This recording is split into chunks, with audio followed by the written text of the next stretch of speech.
Ora, boa noite a todos, sejam bem-vindos a este terceiro debate do ciclo Insight Talks 2020. Se perderam as duas sessões anteriores deste ciclo, tenho uma primeira boa notícia para vocês. Para além da sessão de hoje, que será certamente produtiva, ainda poderão assistir ao debate da próxima semana, que encerrará este ciclo. Em nome do LabEst, do Laboratório de Empreendedorismo, Sociedade e Tecnologia, em nome também da Licenciatura de Gestão do Instituto Piaget de Almada e da equipa do Gestão Summit, que dá suporte tecnológico a este evento, eu queria começar por agradecer a presença de todos, os que estão atrás desses ecrãs de telemóveis ou de computadores portáteis, e agradecer, obviamente, a presença dos nossos três distintos oradores desta noite. Hoje vamos falar de teletrabalho, que é uma ferramenta que entrou derrompante nas nossas vidas e nas nossas organizações, fruto da atual pandemia. E antes de apresentar os convidados desta noite, eu queria trazer aqui à colação, a título de lançamento do tema, alguns números de um estudo recente que eu vi, julgo que promovido, patrocinado pela CIP. Segundo este estudo, 63% das empresas portuguesas consideram que a sua atividade é perfeitamente compatível com o teletrabalho. E destes 63%, houve 92% que adotaram efetivamente o teletrabalho nas suas organizações, ainda que a maioria o tenha feito apenas de uma forma parcial. O mais curioso deste estudo, diria eu, é que apesar de a maioria destas empresas, julgo que eram 62% destas empresas, assumirem que não tinham qualquer tipo de experiência prévia com o teletrabalho, ainda assim, em 86% delas, os processos internos, portanto, sejam os processos de gestão, os processos administrativos, os processos de suporte informático, tinham sido facilmente executados nesta fase.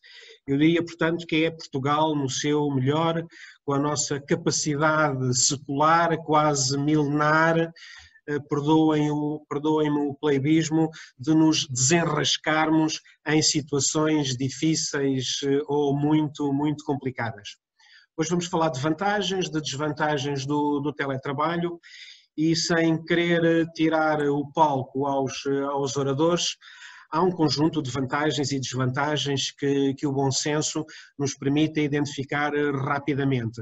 Algumas que estão diretamente relacionadas com a pandemia em que estamos, como é o caso da necessidade e da vantagem ao nível da proteção da saúde e do bem-estar dos colaboradores, a necessidade de manter a produtividade nas organizações, de evitar despedimentos imediatos no caso das organizações que pura e simplesmente tiveram de fechar as suas portas, da possibilidade de podermos tratar de filhos que tivéssemos em casa e que estavam sem aulas, e depois outras vantagens, enfim, que são independentes da pandemia, não terão nada a ver com a fase atual, e estou a pensar, por exemplo, na vantagem ao nível da redução de custos tanto para a entidade empregadora como para o próprio trabalhador, na diminuição dos tempos de deslocação que os trabalhadores têm. Ao nível das desvantagens também, algumas que são relativamente simples de identificar. Normalmente há uma máxima que diz que o contacto digital não promove o ambiente corporativo. E de facto, quando pensamos em desvantagens, lembramos-nos sempre da questão ou das questões do distanciamento das equipas, da perda de cultura, o não contacto presencial com os clientes, a dispersão dos trabalhadores muitas vezes em tarefas familiares ou domésticas. Portanto, não é difícil num primeiro momento identificar logo aqui um conjunto de vantagens e desvantagens. Mas bom, feito este lançamento, eu queria passar a identificar os três oradores que temos hoje connosco.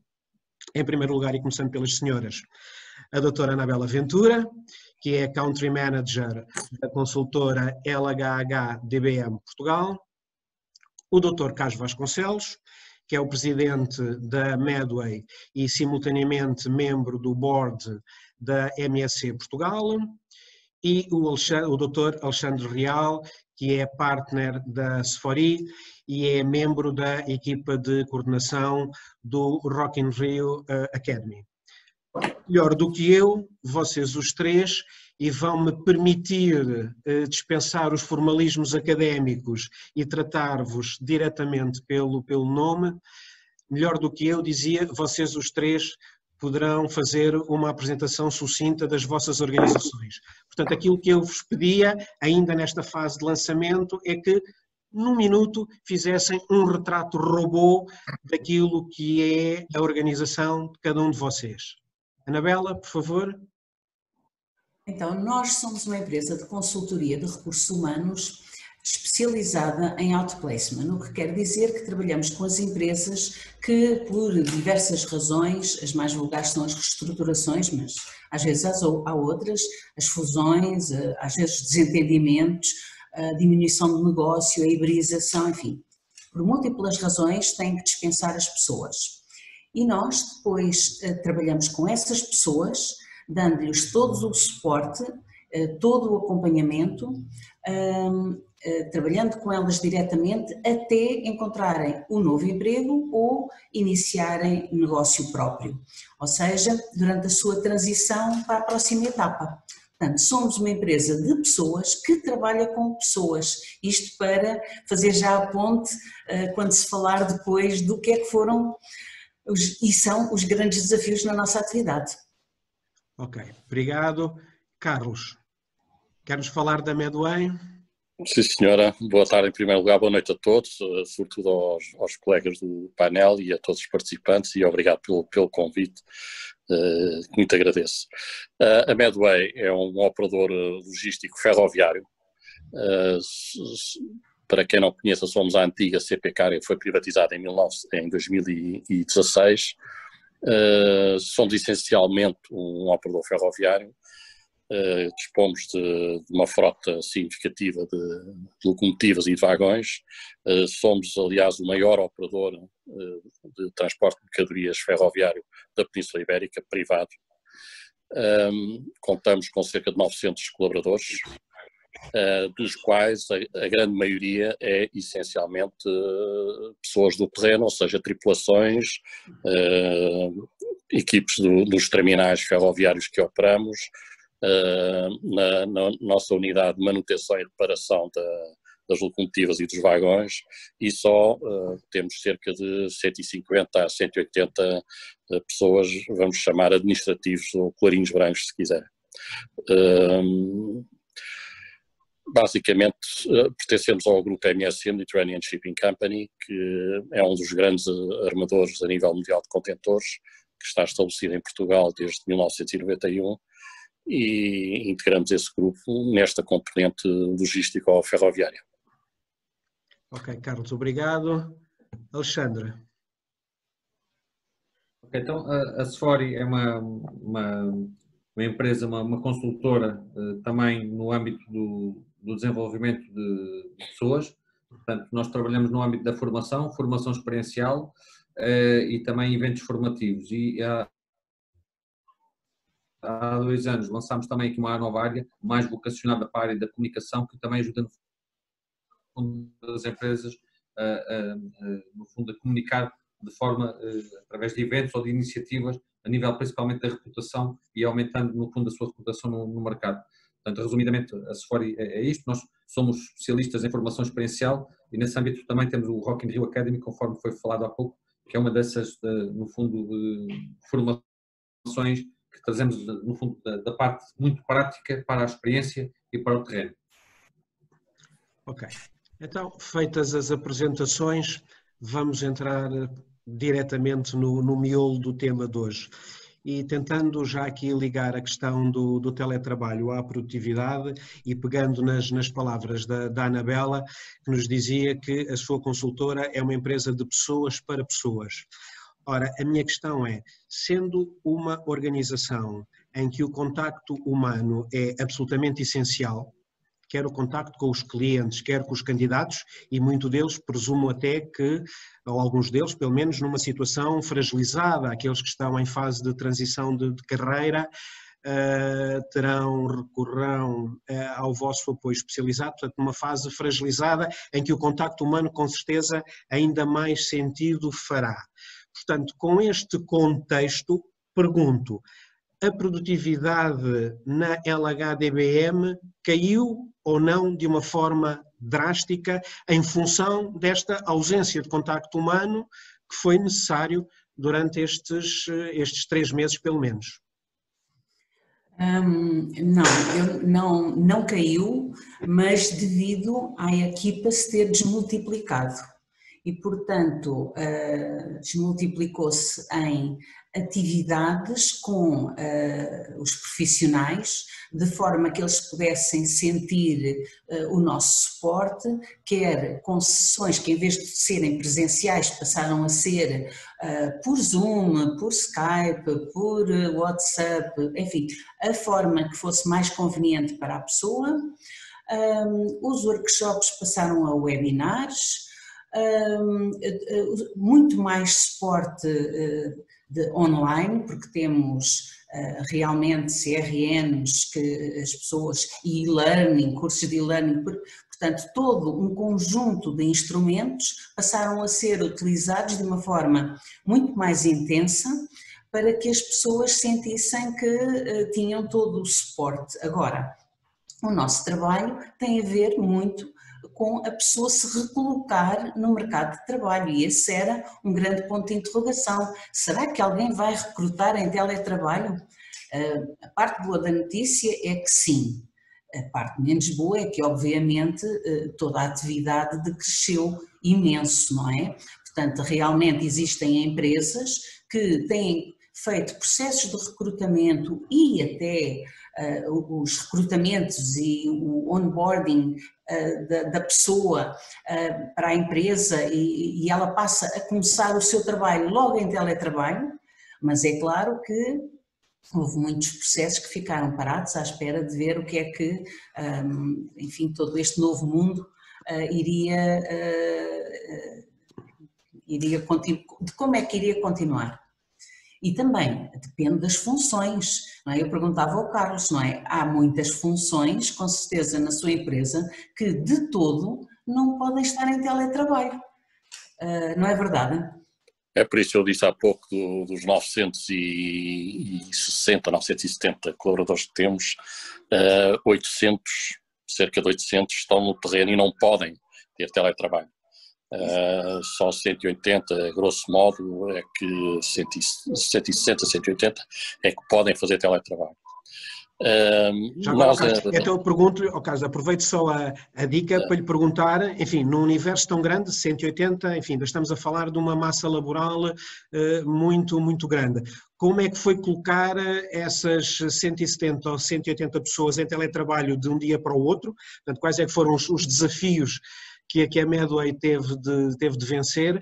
E já agora, outra questão, é um 2 em 1, como é que foi gerida essa relação entre os 180 que estão a trabalhar a partir de casa e as outras várias centenas de trabalhadores que continuam diariamente nos seus postos normais, porque, enfim, os comboios ainda não podem ser movidos à distância e os navios também não, e, portanto, as pessoas tinham de estar nos seus locais de trabalho. Como é que foi feita a gestão dessa relação entre quem estava em teletrabalho e quem estava no seu local físico e habitual de trabalho? Nós aqui em Portugal, no grupo, desde os anos 90, já tínhamos alguma experiência de teletrabalho, que introduzimos o conceito home office, em que permitíamos que cada colaborador, uma vez por mês, pudesse ficar em casa no dia em que entendesse, de acordo com a sua chefia, para a sua vida particular, sem descontos de salários, sem descontar para férias, etc., pudesse ficar em casa. Esse home office podia, aliás, ser alargado a mais do que um dia por mês, se a chefia assim o entendesse. E funcionava bem, não era muito utilizado, isto é, não tinha uma utilização maciça constantemente, mas todos praticamente usavam do sistema uma vez por mês, algumas vezes por ano. Quando surgiu a Covid, de facto, e quando tivemos que enviar todas as pessoas para casa que podiam ser enviadas, O nosso maior desafio no início foi conseguir dotar de um momento para o outro, para as 160, 160 pessoas, agora peço desculpa não ter o número exato na cabeça, foi dotar todas as pessoas com os meios tecnológicos para poderem continuar a trabalhar a partir de casa. Tivemos que, obviamente, introduzir algumas alterações no nosso sistema interno, mas também disponibilizar a todas as pessoas a possibilidade de contacto. Conseguimos fazê-lo rapidamente, temos uma excelente equipe na área das tecnologias que resolveu o problema muito rapidamente, como o Luís dizia há pouco. Nós, os portugueses, de facto, para nos desenrascarmos, somos fantásticos e, de facto, desenrascámos. E, portanto, foi relativamente, eu diria, foi um processo muito suave e que não se deu por isso. E, de um momento para o outro, estávamos todos a trabalhar em casa. Todos aqueles que podíamos trabalhar em casa. Em relação aos que não podiam porque tinham que estar, o que nós criámos foi uma equipe que diariamente geria toda esta situação do Covid, no sentido de prestar todo o apoio e implementar todos os procedimentos necessários para dar toda a segurança. E felizmente até hoje não tivemos um único caso de Covid registrado na empresa, porque em todo o lado implementámos um conjunto de medidas protegendo, com máscaras, gel, desinfecções. Um dos problemas é a desinfestação das locomotivas, etc., que teve como consequência isso, e as pessoas aderiram de uma forma, de facto, muito consciente, sabendo o que é que estava em causa, e não tivemos qualquer problema nesta matéria.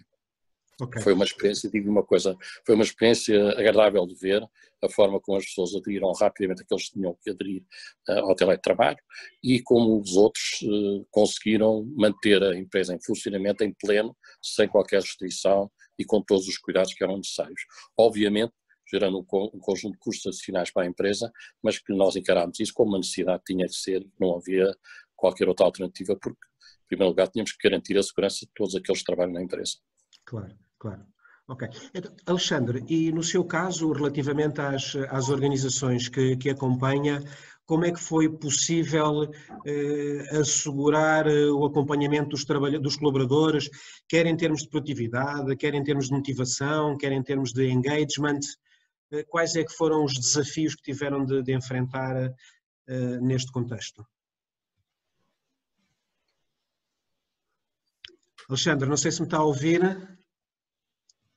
Eu a última parte da pergunta não ouvi, houve aqui uma quebra na ligação, peço desculpa. Ok, não, estava-lhe eu a perguntar, relativamente às organizações que o Alexandre acompanha, como é que foi possível assegurar o acompanhamento permanente dos colaboradores, quer em termos de produtividade, em termos de motivação, em termos de espírito de equipa, em termos de engagement com os projetos em que estão envolvidos?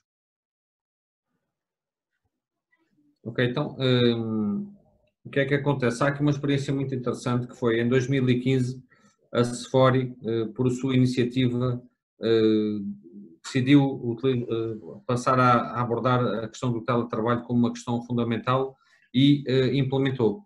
Portanto, nós desde 2015 já começámos a trabalhar em teletrabalho, o que nos deu uma visão muito interessante. Quando esta questão começou a surgir, nós tivemos já tínhamos essa experiência implementada, mais que testada, e começámos, no fundo, a fazer o quê? A dar aqui alguns conselhos a algumas organizações daquilo que eram as boas práticas no teletrabalho, porque nós já o fazíamos há 4 anos, 4, 5, portanto, era uma realidade que já estava muito madura na nossa organização.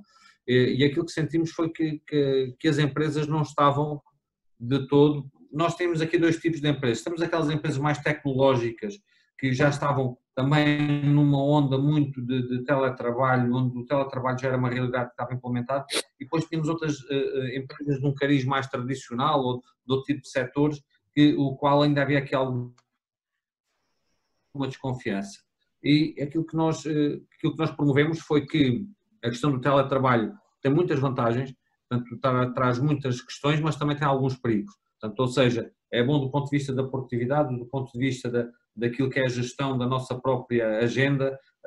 Agora, tem outras questões, e, por exemplo, questões como o cansaço, por exemplo, que as pessoas chegavam ao final do dia mais cansadas porque estavam em teletrabalho do que é normal. Porquê? Porque nós não temos aquele tempo de ir tomar o café com os colegas ou da nossa viagem entre reuniões, que é algo que nos ajuda, no fundo, a descontrair um pouco.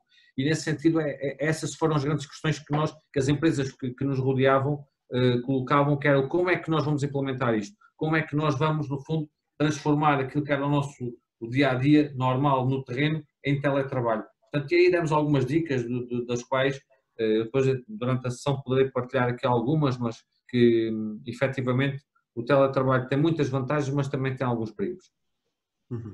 Ok, sim senhora. Anabela, voltando a si, uma das questões que se levantam quando se fala de produtividade e da necessidade de manter a produtividade das organizações é que essa manutenção da produtividade é muitas vezes conseguida à custa do sacrifício da vida pessoal, da vida familiar de cada um, seja em função da partilha de espaço físico em casa, de partilha dos próprios computadores, da gestão dos horários familiares, etc. Ou seja, falamos de uma realidade que com certeza é facilmente suportável durante algum tempo, mas de difícil manutenção a longo prazo. Correu bem no estado de emergência com que todos fomos confrontados, mas pode não ser replicado de forma tão linear indefinidamente. Aquilo que eu lhe pergunto é, na sua opinião, o teletrabalho veio para ficar ou é uma moda que tenderá a passar? Eu acho que veio para ficar, em algumas atividades de forma parcial, noutras atividades possivelmente mesmo de forma total, noutras é impossível. Agora, há aqui um aspecto que eu tenho vindo a constatar e creio que tem que ser algo que as pessoas e as empresas têm que interiorizar. Ficar em teletrabalho não é ficar em casa com os filhos e crianças, sobretudo se forem crianças pequenas, ou se for, sei lá, duas, três crianças de 10, 11, 12 anos, ou pequenininhos. Teletrabalho e ficar a tomar conta de crianças não são compatíveis. Ou bem que se faz uma coisa, ou bem que se faz outra.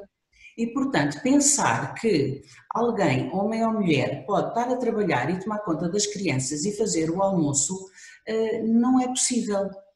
Portanto, ficar em teletrabalho implica que as famílias, os casais, as pessoas têm que se organizar tal e qual como se organizavam se fossem trabalhar para a empresa.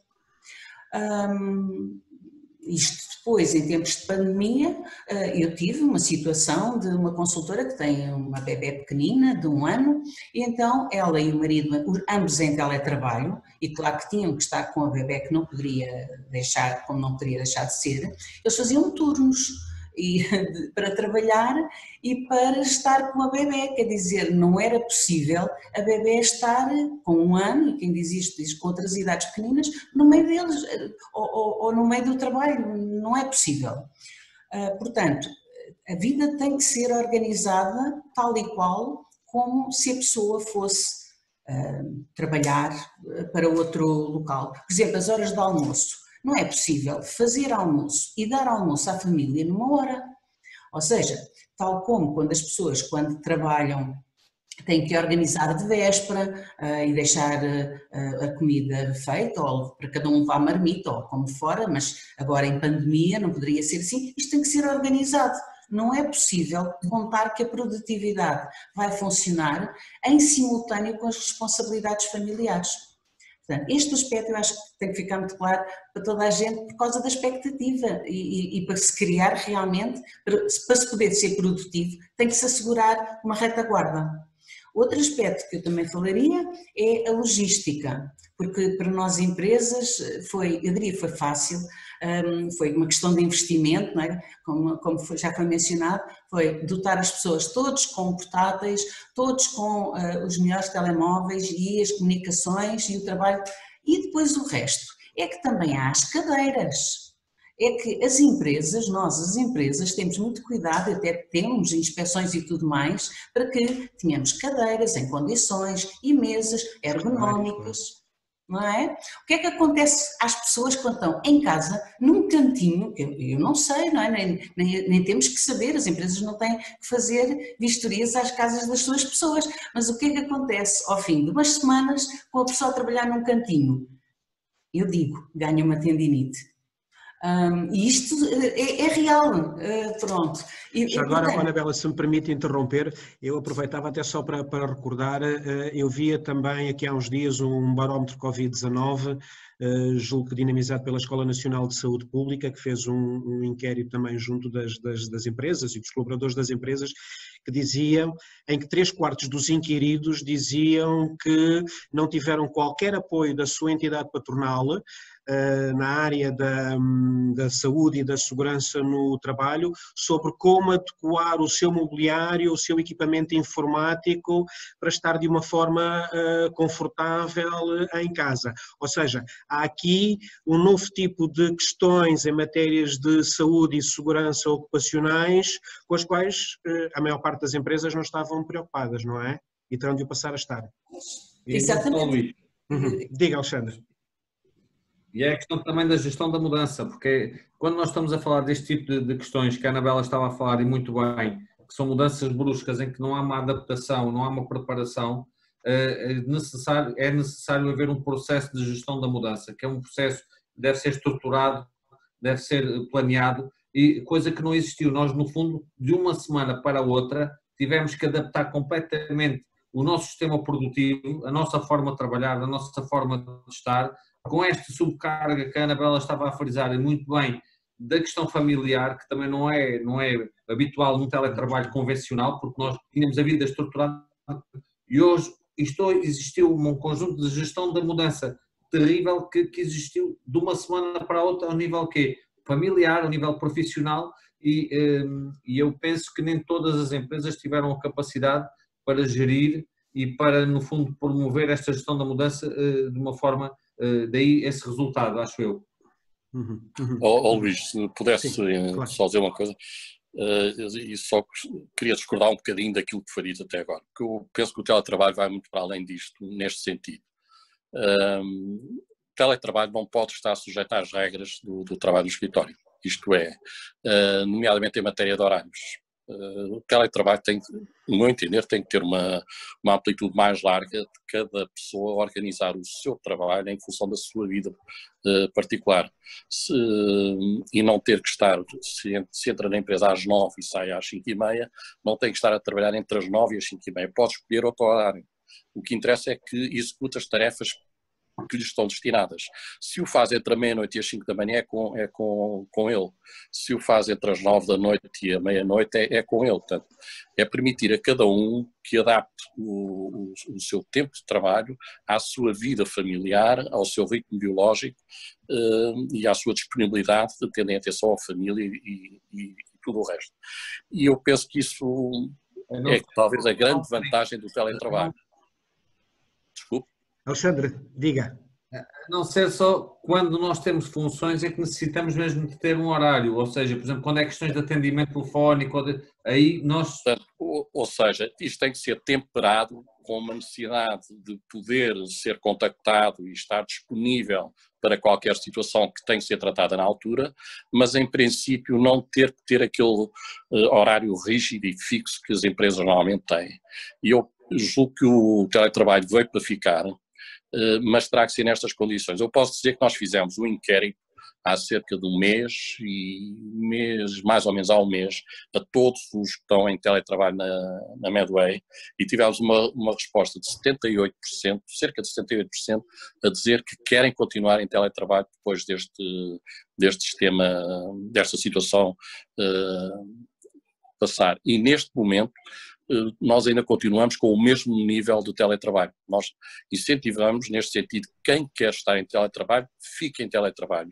Hoje na Medway, as pessoas que podem fazer teletrabalho e querem fazer teletrabalho continuam, só vão à empresa se quiserem ir à empresa. Neste momento é o que fazemos. O teletrabalho tem de facto um problema que há pouco, quer a Anabela, quer o Alexandre identificaram, que é a questão primeiro de coesão, de espírito de grupo, de trabalhar em equipe e de manter alguma proximidade com a empresa. Nós estamos neste momento, por exemplo, e penso que é esse o caminho a seguir, é criar uma obrigatoriedade de presença na empresa regular, uma vez de 15 em 15 dias, uma vez por semana, de 3 em 3 semanas, enfim, conforme cada departamento, conforme cada função e conforme cada chefia assim organizar. Ok, Mas isto Ricardo, para eu já dizer agora que... aproveitar, posso interrompê-lo? Força! Para introduzir aqui uma outra vertente deste debate que ainda não falámos e que numa organização como a sua, ainda para mais ligada a uma multinacional e a uma empresa que opera à escala global, à escala mundial, também que me parece pertinente, que é uma das questões críticas do teletrabalho, deste modelo de organização, é a questão da cibersegurança, dos perigos que há com ciberataques, falhas de segurança, a maior vulnerabilidade de informação crítica para a empresa a circular para trás e para a frente. Como é que no caso específico da Medway se lidou e se está a lidar com esta questão da cibersegurança, sem ter necessidade de ser com uma velinha à Nossa Senhora a rezar para que não haja nenhuma falha neste capítulo, não é? Esse é um dos pontos críticos desta questão, e vamos andar sempre com a velinha, porque, como sabemos, não há sistemas perfeitos em matéria de segurança. Nós temos sistemas muito robustos em termos de segurança, não tivemos até agora quebras na segurança.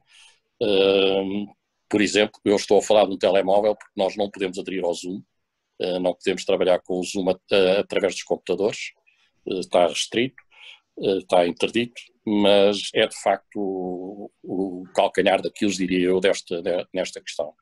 E o que temos é uma equipe 24 horas por dia, 7 dias por semana, 365, permanentemente em cima das questões da segurança e a monitorizar todo este sistema com regras um bocadinho mais apertadas do que tínhamos no passado.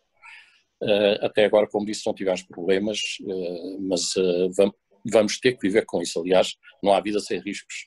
Portanto, é um risco que se tem que viver, pesando os prós e os contras. Pessoalmente, penso que o teletrabalho é muito melhor do que o trabalho no escritório, e correndo este risco, porque de facto as pessoas são muito mais felizes, trabalham melhor, são mais produtivas, e contrariamente ao que muita gente pensa, o que nós temos tido, a percepção que temos e comprovada com inquéritos, é que as pessoas trabalham menos horas do que trabalhavam no escritório. Estão menos horas ocupadas, talvez porque há um conjunto, no fundo, penso que todos nós no escritório acabamos por desenvolver um conjunto de tarefas ou de procedimentos que, distanciados, acabamos por reconhecer que se calhar não são necessárias para a atividade, são um bocadinho a mais, e concentramos no essencial e fazemos o essencial. E não quero dizer com isto que pomos lá do supérfluo, o acessório, não. São talvez excessos de trabalho ou procedimentos que, na verdade, quando chegamos à conclusão, se calhar não há necessidade. E isso faz com que as pessoas se concentrem mais, quando estão a trabalhar em casa, concentram-se mais do que estão no escritório. E por isso, em termos de horas de carga horária, acabam por trabalhar menos. Se somarmos a isso, nomeadamente para quem trabalha em Lisboa, a cerca de 2 horas que as pessoas despendem a circular entre casa e trabalho-casa, não há dúvida que isto só tem vantagem para as pessoas. Eu queria aproveitar para lançar... Diga, Alexandre, diga. Eu, por acaso, eu penso que, não sei, discordo aqui um pouco aqui desta última questão, que é ainda bem. Da generalização de que todos gostam do teletrabalho. Não estou a dizer que todos gostam, Alexandre, não estou a dizer que todos gostam, mas estou a dizer que no nosso caso nós temos perto de 80%. Não é que é apto para todos, porque eu penso que... Certo. Há 20%, desculpe só interromper. Inclusivamente o que já foi... Alexandre, deixe-me só, desculpe eu interrompê-lo, há 20% que dizem que querem trabalhar na empresa. Ok. Pois eu acho que isso é muito importante, que é nós respeitarmos, no fundo, a natureza de cada um. A natureza de cada um, que é uns possivelmente preferir, até porque têm as condições ideais e não têm o tal cantinho, como a Anabela dizia, para trabalhar em casa, mas outros, se calhar, até podem trabalhar ao lado da empresa e preferem manter a ida à empresa e manter esta diferença entre o espaço privado e o espaço profissional. E eu penso que esse deve ser talvez uma das questões, que é as organizações terem a capacidade para respeitar o indivíduo e respeitar o colaborador enquanto unidade única e não implementar um sistema como um todo, ou seja, respeitar quem é que gosta e quem é que trabalha melhor em teletrabalho e quem não, e quais são as funções que gostariam mais de manter. Portanto, eu penso que se entrarmos num caminho generalizado, teremos aqui algumas amarguras. Ok, eu queria aproveitar para pegar aqui numa questão lançada por uma pessoa que está no auditório neste momento e que se identifica como sendo o Fábio Rodrigues. Ele não lança a questão a nenhum dos três em especial, eu vou aproveitar para a colocar à Anabela. E ele, enfim, para além de nos cumprimentar, depois de nos cumprimentar, diz: gostaria de questionar se foram aplicadas nas vossas organizações, neste caso na sua organização, Anabela, algumas técnicas no que respeita a boas práticas para o teletrabalho. E em caso afirmativo, quais?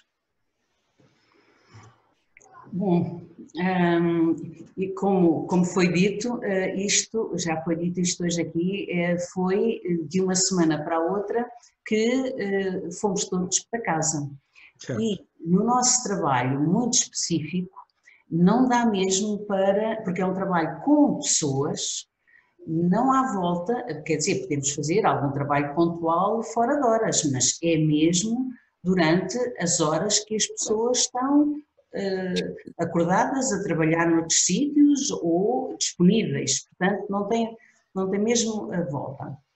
Então, houve num primeiro momento a tentativa, ou melhor até a prática de replicar cada uma na sua casa, cada pessoa na sua casa, aquilo que fazia na empresa. E este foi o primeiro movimento, na tentativa de vamos procurar que tudo corra o melhor possível da forma como o conhecíamos. E agora tem sido ao longo das semanas e já dos meses, então tem vindo a haver toda uma adaptação com aprendizagens, quer de trabalho em equipa, porque também mudou, porque todo o trabalho em equipa nós fazíamos presencialmente e depois agora é tudo à distância e tem implicações, e quer no trabalho em equipa, quer no trabalho com clientes. Antigamente nós visitávamos os clientes presencialmente, agora falamos com eles, enfim, por uma das vias possíveis, mas presencialmente não é. Com os players de mercado com quem nos relacionamos e é para todos, não é só para a nossa empresa, para todos é uma aprendizagem. E depois é as especificidades de cada empresa, mais a especificidade daquele profissional com quem estamos a contactar, com a sua vida que está a correr em casa, com, enfim, as exigências do trabalho que ele tem e da forma como está a viver este momento. Então, é toda uma dinâmica que está em movimento e uma aprendizagem que estamos todos a fazer. É este o meu sentir e a minha constatação também deste momento. O Carlos Vasconcelos, como vos dizia do princípio, enfim, é hoje responsável por uma empresa que já foi pública, hoje é 100% privada, pertence a um grande grupo mundial, e eu lembrava-me disto porque o Governo já anunciou, entretanto, que quer que pelo menos 25% dos funcionários públicos se mantenham em teletrabalho até 2023. Começou por anunciar a nossa Ministra da Modernização Administrativa e depois o Governo fez publicar este desidrato no seu Programa de Estabilização Económica e Social. Dos 78% dos trabalhadores que na Medway já disseram que gostavam de poder continuar em teletrabalho, eu pergunto-lhe, Carlos, já tomaram decisões? Como é que as coisas se vão organizar daqui para a frente? Vão respeitar essa vontade dos trabalhadores? Como é que na prática vão implementar a mais longo prazo um esquema continuado de teletrabalho? Luís, neste momento o que estamos a fazer é quem quer estar em teletrabalho, está em teletrabalho. Quem quer ir trabalhar à empresa, vai trabalhar à empresa. Temos os dois sistemas em paralelo. A nossa política essencial, e essa que vai ser, é a maior flexibilidade possível. Ou seja, quem quer ficar em teletrabalho fica, quem quer ir à empresa vai à empresa. E quem quiser ficar em teletrabalho, se um mês depois ou uma semana depois quiser voltar para a empresa, poderá fazê-lo. É só uma questão de articularmos as coisas, e quem declarar que quer ir trabalhar para a empresa, mas depois quer voltar para teletrabalho, também o poderá fazer. Portanto, a nossa política é de flexibilização.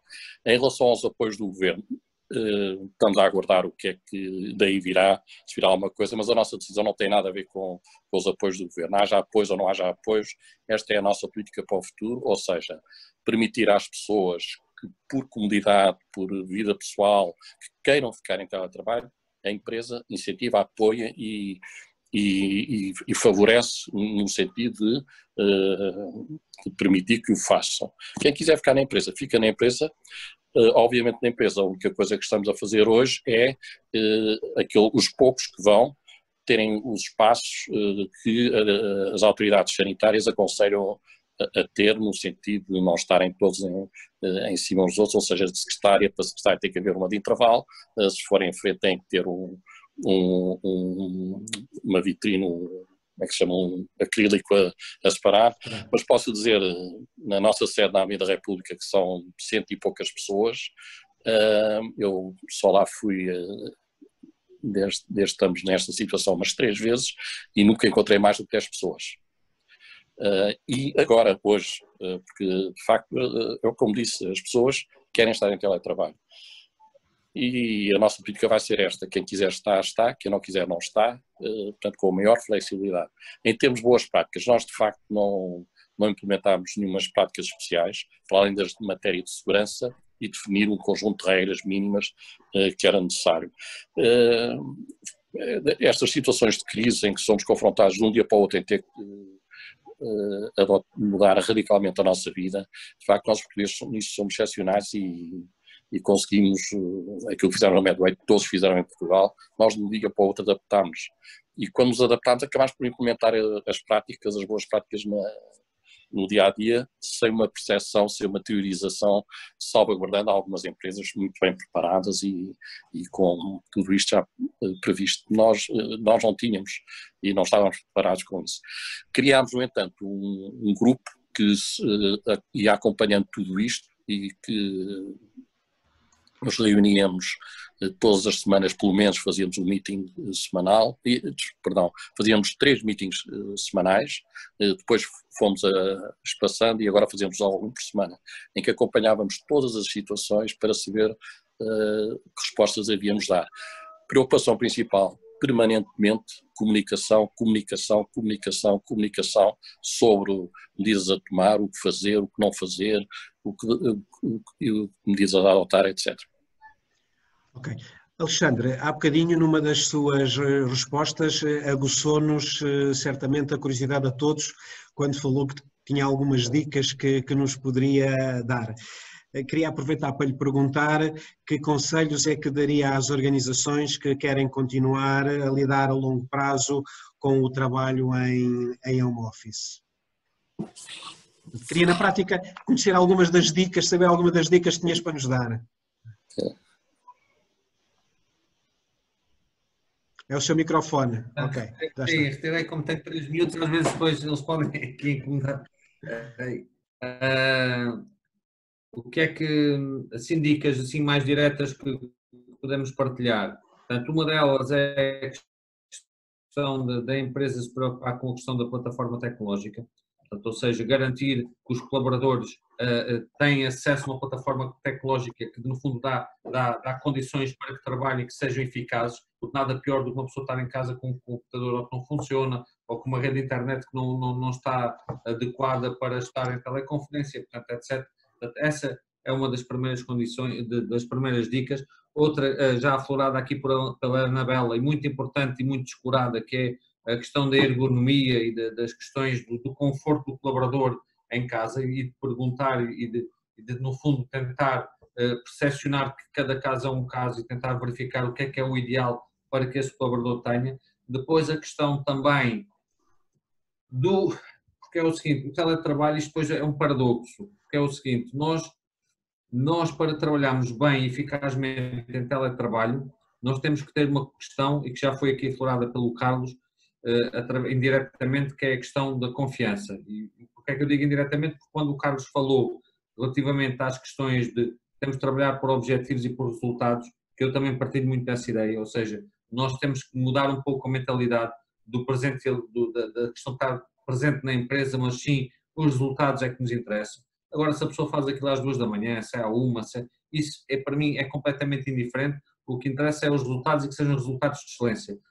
Até porque se a pessoa tiver um hábito de ir surfar de manhã, porque à tarde é que é mais produtiva, até um bocadinho no início da noite, que o faça. Portanto, e nós temos que mudar muito essa mentalidade, que eu não acredito que todos os empresários a tenham. Portanto, ou seja, focar nos objetivos, dar essa flexibilidade. Mas, e isso, lá está, estarmos a trabalhar remotamente exige essa confiança, que é nós confiarmos que as pessoas efetivamente vão apresentar resultados. Agora, o que nos transmite mais confiança do ponto de vista das equipas é quando nós estamos presentes. Portanto, por isso é que é o paradoxo, que é, eu necessito de mais confiança, mas eu estou distante da minha equipa. Por isso é muito importante criar momentos de quê? De reunião, de pelo menos uma tarde, uma reunião de 2 horas, em que as pessoas estejam fisicamente. Porquê? Porque esta questão da distância, a médio e longo prazo, depois vai trazer outras questões do ponto de vista mesmo da cultura da empresa, porque a cultura começa-se a perder, porque o distanciamento traz isso, e é necessário este contacto físico. E esse é o outro grande conselho que eu dou, que é que tenham momentos em que estejam fisicamente todos uns com os outros. E depois é a questão também do apoio do ponto de vista do planeamento, ou seja, que a empresa tem que se preparar para um novo planeamento, a organização tem que se preparar para um novo planeamento, porque as coisas vão ser feitas de forma diferente. Resumidamente, estas são talvez algumas das principais dicas, mas poder também ir partilhando depois outras, não quero monopolizar aqui o nosso tempo de antena. Okay. Luís, se me permitisse, desculpe, tinha aqui uma pergunta para os meus colegas, que é nós identificámos algumas questões que foram agora abordadas pelo Alexandre, mas há uma que nem ele nem a Anabela falaram e que é uma das questões que nós identificamos como possa ser um problema em relação ao teletrabalho, que tem a ver com o recrutamento, isto é, os novos recrutamentos que tínhamos que fazer. Não estando as pessoas na empresa, como é que nós conseguimos transmitir a cultura da empresa e o espírito de grupo que temos a pessoas que entram logo em teletrabalho? Anabela, não sei se quer pegar na bola e avançar com a sua opinião sobre tudo. Estar a pedir uma consulta de borla. Felizmente tivemos, foi com grande alegria que tivemos vários profissionais que começaram a trabalhar durante este tempo de confinamento em teletrabalho, mas o que as empresas fizeram-lhes formação à distância, mas também sempre com a combinação que dentro em breve, logo que seja possível, vai haver reuniões presenciais ou vai haver mais formação presencial, quer dizer, outra vez, não é? É algo que está ainda em construção, eu creio que para todos. E eu agora... Não identifica isso como um problema? Não, eu acho que não é por aí. Eu acho que tem a ver mais com funções. Há funções que não, tal como na sua empresa, não é? Funções que vão viver muitíssimo bem em teletrabalho, depende depois se as pessoas vão viver bem em teletrabalho ou não, mas há funções que não viverão bem em teletrabalho, não é? Agora, mesmo dentro, nós temos estado só a conversar, e há muito para conversar, mas numa perspectiva da empresa. Porque da perspectiva do indivíduo, estar em teletrabalho também deverá ser considerado e deverá ser acautelado alguma, eu vou utilizar uma palavra que, enfim, pode ferir alguma suscetibilidade, mas eu vou utilizar a palavra etiqueta. Porque estar em teletrabalho em casa não é estar em casa a relaxar.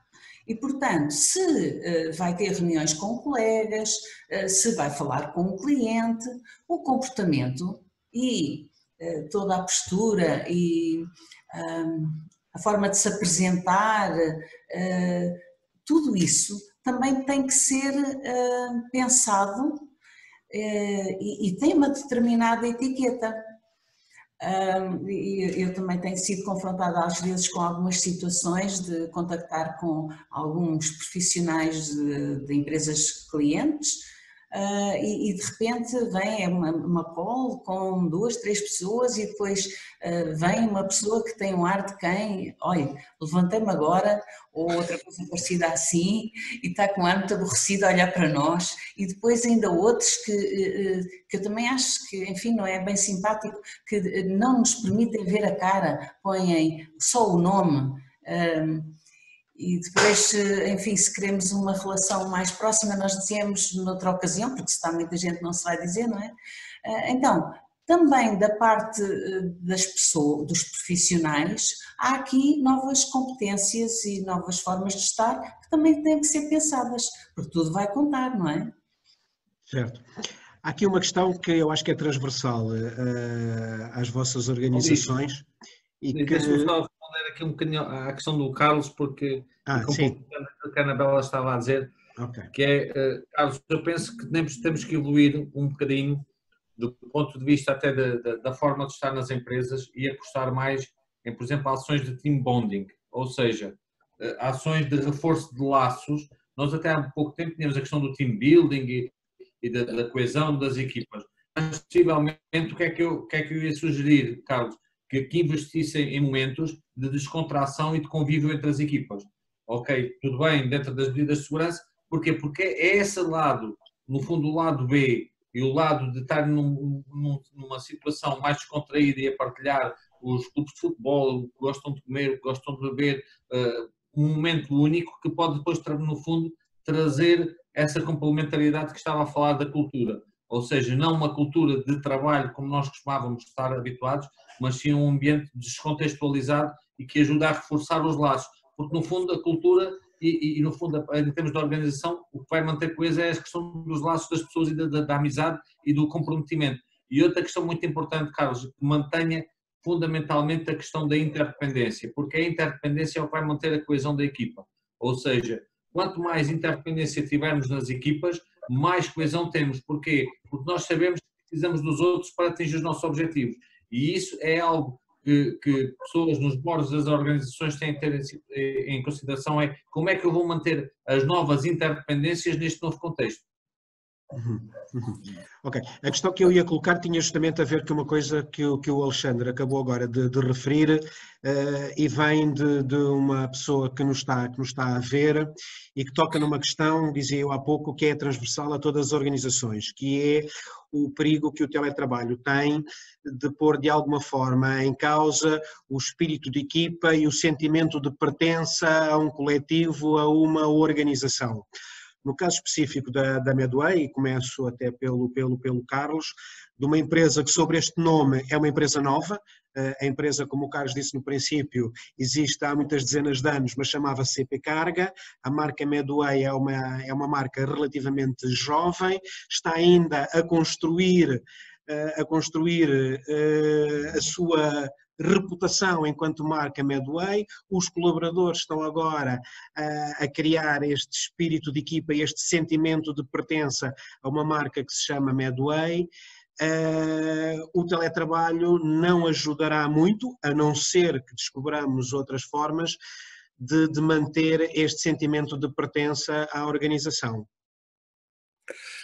É verdade, mas penso que o Alexandre indicou aqui a questão da interdependência, de facto, como um fator-chave e, de alguma forma, como é que estamos a fazer isto. O teletrabalho tem uma questão, para mim, importante, que é mais exigente para as FIAs do que o trabalho no escritório. Porque as FIAs é que têm que estar em permanente contacto com as suas equipes e isso obriga-os a ter que os contactar um a um, seja através de computador, telemóvel, mas têm que os contactar um a um, praticamente diariamente, para manter esse espírito de grupo, interdependência, fazer com que o trabalho seja feito em grupos, apoiam uns aos outros, mas sobretudo a chefia tem que estar em permanente contacto, até para sentir como é que a equipe está em termos emocionais, em termos de trabalho e tudo mais. E é a única forma que eu vejo de manter este espírito, que é este permanente contacto, seja por telefone, seja por computador, de preferência por telefone, enfim, por Teams, por Skype, por estes sistemas. E o outro facto, parece-me, é o que posso dizer que achei engraçado o Alexandre falar nestes convívios, porque de alguma forma espontânea, sei que alguns departamentos da nossa empresa já estão a organizar almoços e encontros para estarem todos juntos. E portanto, no fundo, as pessoas acabam por sentir essa necessidade. Todos sentimos a necessidade de estarmos uns com os outros, penso que todos nos queixamos. O que mais sentimos falta é de ter este contacto físico com os amigos e com os colegas de trabalho. E criando este sistema de irem regularmente à empresa, de terem umas chefias que constantemente estão a contactar e a falar com as pessoas, não só por questões de trabalho, mas para saber como estão e acompanhar o seu estado de espírito psicológico. E depois conseguir manter e passar a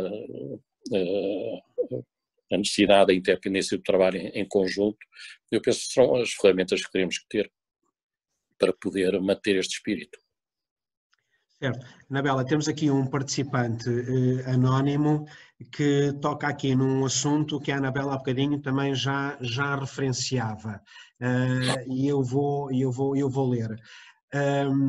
Gostaria de saber a sua opinião, se considera que as entrevistas online são um obstáculo, visto que não existe a possibilidade de sentir o entrevistado, e sabendo nós que a relação física numa entrevista pode ser fundamental neste processo. A Anabela lida diariamente com pessoas, entrevista candidatos que estão justamente de passagem de uma empresa para a outra, e de repente ficou sem ter a possibilidade de sentir esse contacto físico.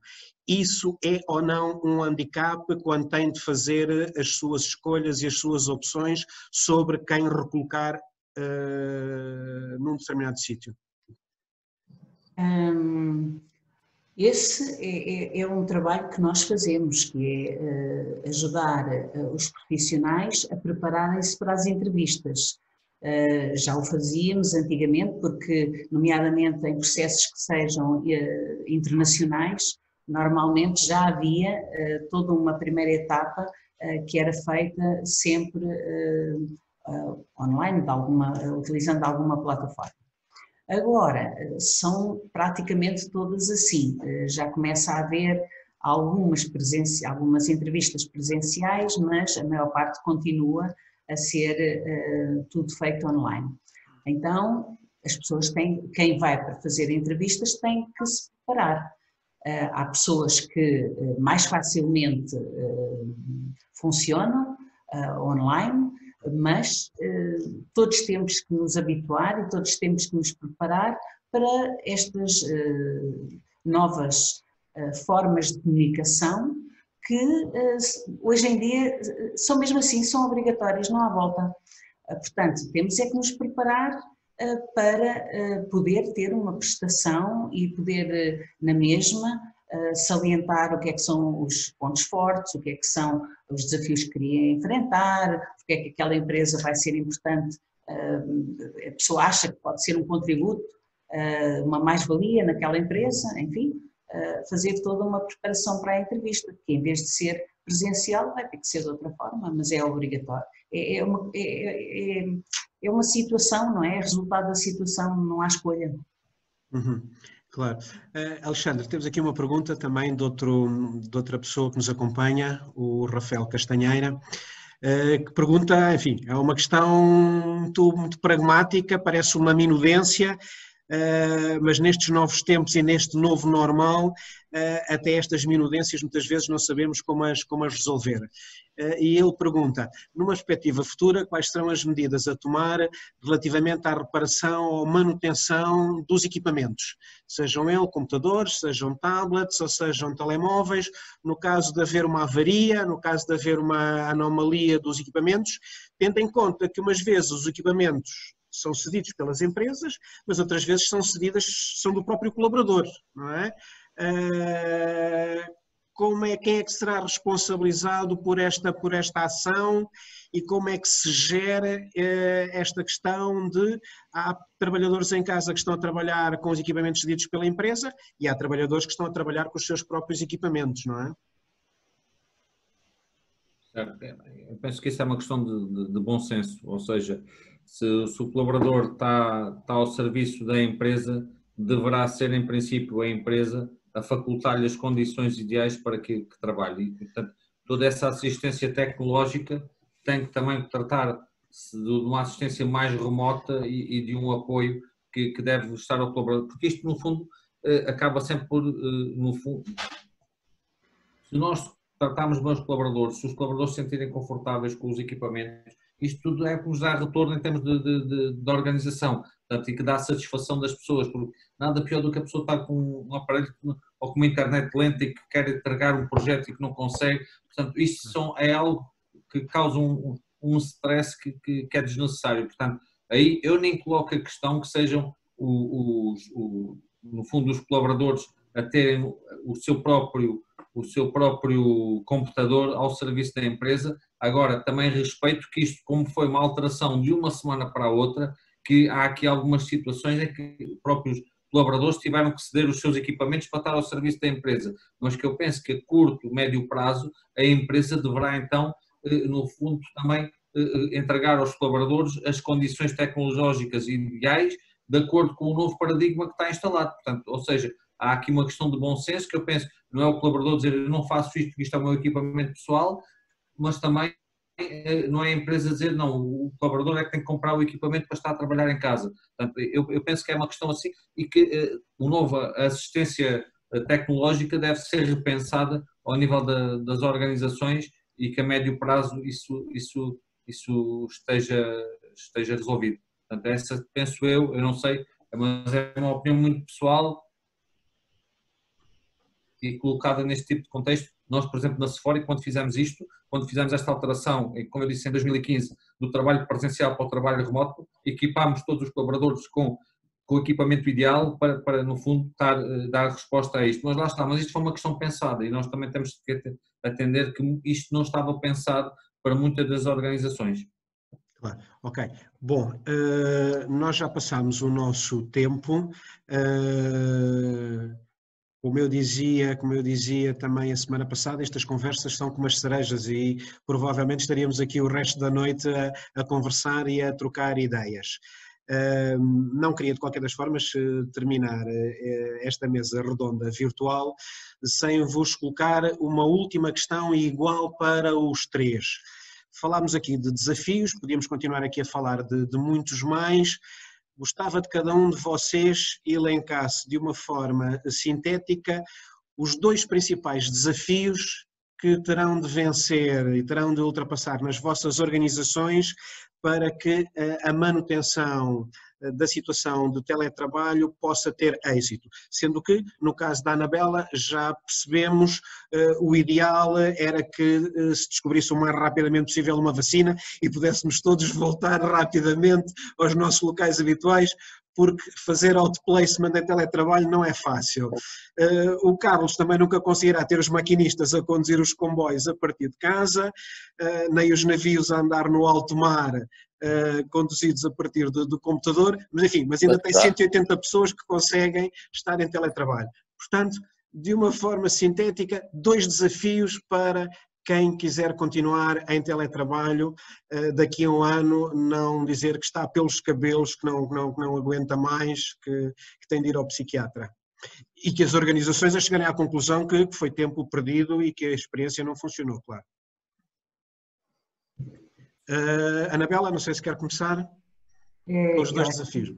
Eu concordo e quero realçar um aspecto que o Carlos referiu há pouquinho, que era, e este eu acho que é um grande fator de sucesso do teletrabalho, que é o papel das chefias e na motivação das suas equipas, na apreensão das questões individuais que têm que ser resolvidas, algumas pequeninas, outras grandes, o facto de se estar atento, porque cada pessoa, cada trabalhador vai ter desafios individuais que nem têm a ver com a empresa, pelo facto de estar em teletrabalho. Então é criar todas as condições, para isso temos que estar perto, muito perto, não é? E isso dá muito trabalho, porque para além disso cada pessoa tem o seu trabalho, então é todo uma nova forma de trabalhar e eu creio que o primeiro grande desafio é estar aberto para a mudança, uma grande vontade de aprender e de ouvir o outro e procurar soluções que sejam as mais adequadas, porque depois cada empresa vai ter que ter as suas soluções que sejam as mais adequadas para si, para o objeto do seu trabalho, não é? Então, é aqui sim todo um trabalho de equipa com maior peso para os responsáveis, como é óbvio, mas um trabalho para toda a gente, para que isto vá correr muito bem. Alexandre, quais é que são para si os dois principais desafios a vencer? Olha, o primeiro eu enunciava, e até há, se não me engano, 15 dias escrevi isso no Jornal de Negócios, que é, eu penso que o primeiro desafio é a nível da sociedade, portanto, a nível das pessoas, dos indivíduos, não tanto até a nível das organizações, que é, eu penso que estamos a passar por um momento de, não sei se é um momento esquisito, em que as pessoas estão intolerantes umas com as outras, as pessoas não se respeitam umas às outras muitas vezes do ponto de vista das suas liberdades, dos seus gostos e uns gostam de touradas, outros gostam não gostam de touradas, outros gostam, enfim, muitas pessoas até que são laterais às organizações, mas que eu penso que vão impactar muito e eu penso que era necessário mudança e um retrocesso, até era mais respeitador uns dos outros, e eu gostava muito que isso voltasse a acontecer, porque eu penso que o caminho da intolerância e do não respeitar as diferenças é um caminho que não nos vai ajudar a evoluir enquanto sociedade. E dentro desse prisma individual, que era também nós, enquanto cidadãos, cada vez estamos mais dotados do espírito crítico, que eu penso também que se está a perder. E nós notamos que, por exemplo, neste momento a ciência está a passar por uma crise grande, a questão do Covid-19 veio trazer isso à tona d'água, que é, nós ainda hoje ouvimos a Organização Mundial de Saúde hoje diz umas questões, amanhã diz outras, tanto o uso da máscara como do não uso da máscara, há um conjunto de contradições muito grandes na sociedade e eu penso que nós enquanto cidadãos devemos ter essa clarividência para também começarmos a identificar aquilo que são as posturas e tomarmos a nossa responsabilização do ponto de vista de tomada de decisão. Portanto, esse para mim é o grande primeiro desafio, que é a questão até mais individual e não tanto organizacional. Claro que isto depois se vai transformar na parte das organizações. O segundo grande desafio, e hoje já foi aqui aflorado, que é a questão da mudança de mindset. Portanto, a questão da mudança de comportamento em termos organizacionais, ou seja, olhamos mais para a questão dos objetivos, não tanto para a questão da supervisão. No fundo, a supervisão, quando foi criada, o termo supervisão foi quando as fábricas existiam, havia uma espécie de um primeiro andar onde estavam supervisores que visionavam os colaboradores a trabalhar nas fábricas. E eu penso que essa supervisão deve passar por uma vertente um pouco diferente, ou seja, nós não temos que estar a controlar os colaboradores, temos que lhes dar a liberdade, temos que lhes dar as condições para que eles atinjam os resultados e eu penso que essa grande mudança de mindset, que é as chefias e as lideranças são os facilitadores de processos e não os controladores de processos. Portanto, eu no fundo eram essas duas questões que queria deixar aqui. Ok, Alexandre, obrigado. A NET pregou-nos aqui umas pequenas partidas, mas felizmente foram mesmo pequenas e o essencial do seu pensamento saiu audível para todos.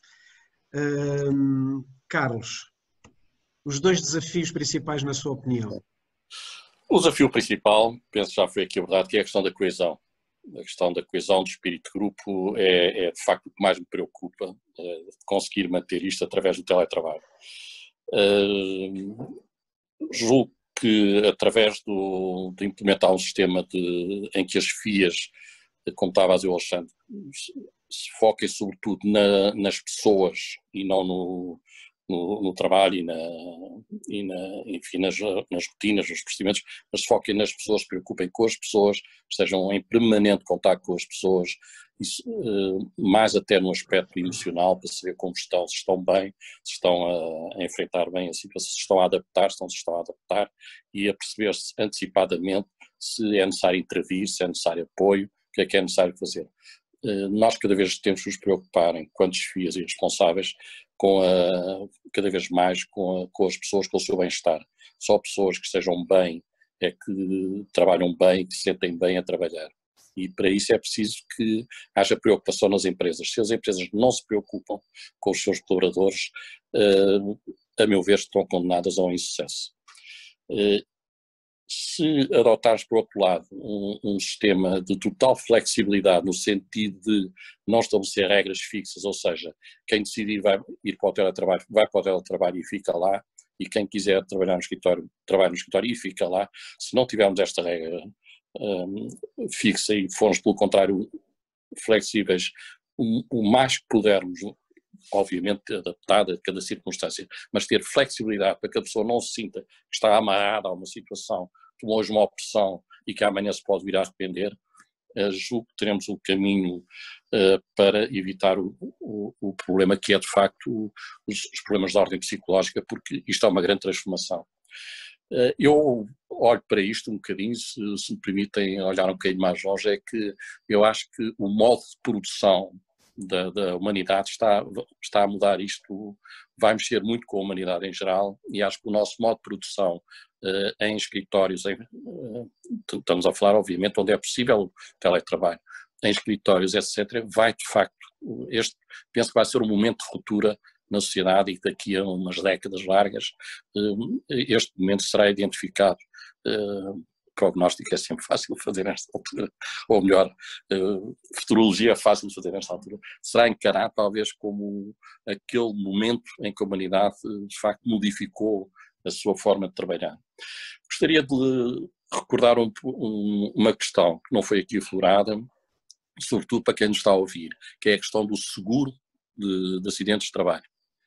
A pessoa a trabalhar em casa, não está na empresa, e conforme as cláusulas dos seguros é preciso ter muito cuidado com essa questão, porque se uma pessoa está em casa e tem um acidente em casa, estando em teletrabalho, é um acidente de trabalho, e por isso é preciso calcular, as seguradoras têm-se a calcular, basta declarar como local de trabalho a casa do colaborador e isso fica resolvido do ponto de vista legal. Mas é uma coisa que muitas pessoas se esquecem, empresas se esquecem, e um dia se houver um problema pode ser desagradável. Por isso eu aconselho veementemente a que revejam as condições do seguro de trabalho e que alterem o local de trabalho sempre que houver alteração do local de trabalho para o teletrabalho. Mas basicamente eu diria, o problema principal é a coesão, mas desde que as FIAs estejam atentas e se preocupem efetivamente com o bem-estar psicológico dos seus colaboradores, acho que a gente consegue vencer isso. Ok, muito obrigado aos três. Queria agradecer mais uma vez a disponibilidade da Anabela, do Alexandre, do Carlos Vasconcelos, para estarem esta noite a partilhar aqui connosco as suas reflexões. Agradecer também ao vasto auditório que esteve connosco, muitas centenas de pessoas, felizmente, e algumas de lugares bem distantes e de outros continentes, o que é sempre simpático, tendo em conta as diferenças de fusos horários que nos ligam. Ainda assim tiveram a pachorra e o gosto de estar connosco aqui esta noite, neste webinar. Nós vamos nos despedir. Eu desejo a vocês os três a continuação de um bom serão, de uma boa semana de trabalho.